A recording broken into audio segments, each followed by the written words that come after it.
ఇప్పుడు కాశీ గారు పుష్ప సినిమా కూడా పాన్ ఇండియా లెవెల్లో పెద్ద హిట్ అయింది. అవును, దీని మీద మీరు ఎలా ఫీల్ అవుతున్నారు? చూశాను నేను ఆ సినిమా. అసలు చాలా కష్టపడి సుకుమార్ గారు ఆయన డైరెక్షన్ అంటే నాకు ఇష్టమే. ఇప్పుడున్న యంగ్ డైరెక్టర్స్ అందరూ కూడా ఒక్కొక్క దాంట్లో, ఇప్పుడు కొరటాల శివ గారు, త్రివిక్రమ గారు, ఇలాగా వినాయక్ గారు, వీళ్ళు ఒక్కొక్కళ్ళు ఒక్కొక్క పందాలో ఉంటారు. వీళ్ళలో అసలు ఆర్యా నుంచి కూడా సినిమాలన్నీ చూస్తూ ఉంటే సుకుమార్ గారిది సపరేట్ పందా. అవును, చాలా ఇంటెలిజెంట్గా, కొంచెం మ్యాథమెటికల్గా క్యారెక్టర్స్ కానీ వాళ్ళ బిహేవియర్ కానీ, అలాంటి సుకుమార్ గారి డైరెక్షన్లో వచ్చిన పుష్ప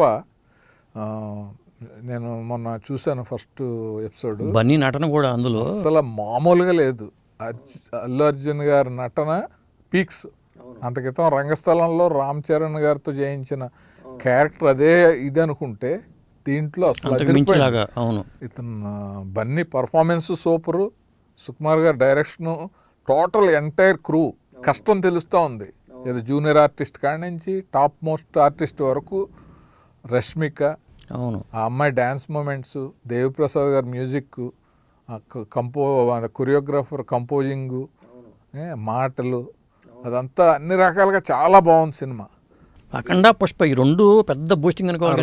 రెండు కళ్ళు కింద చెప్పుకోవాలి. కరోనా టైంలో ఇండస్ట్రీకి రెండు కళ్ళుగా ఉండి, ఇండస్ట్రీ అంధకారంలోకి వెళ్ళిపోయే టైంలో ఒక వెలుగుని క్రియేట్ చేసి ఇండస్ట్రీని అలా బతికించినాయి అని చెప్పుకోవచ్చు.